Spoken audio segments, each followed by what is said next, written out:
Le programme de Douarnenez Terre Citoyenne s'est monté d'abord grâce à des réunions publiques qui ont eu lieu au printemps dernier. De là, s'est dégagé deux grands axes, un fil vert, un fil rouge pour les solidarités, la démocratie et pour l'écologie.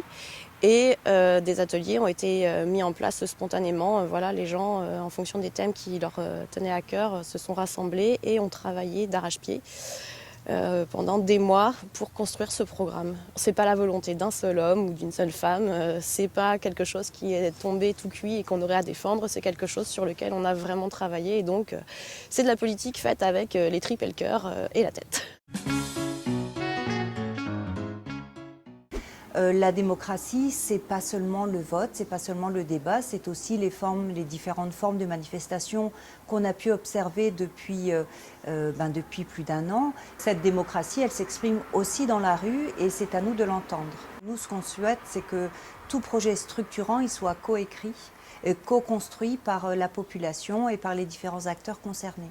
Mais surtout pas quelque chose que l'on impose et que la population se sente flouée ou malmenée par des décisions qui les concernent mais qui n'ont pas été élaborées et validées par eux. L'idée, c'est que chacun, à terme, se sente légitime de pouvoir participer à la vie démocratique de cette ville, aux prises de décision, de mettre en place des outils, voilà, qu'on s'en serve ou qu'on s'en serve pas, ils existeront et ils seront à prendre ou pas.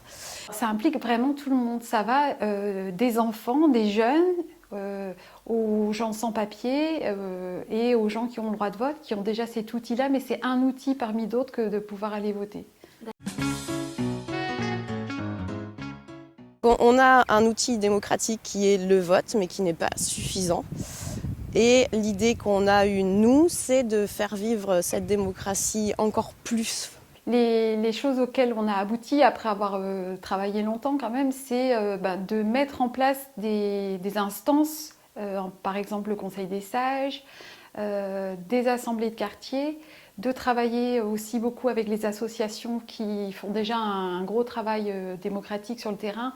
Les commissions extra-municipales, le conseil municipal des jeunes. Il y a la possibilité de porter par pétition une question au conseil municipal.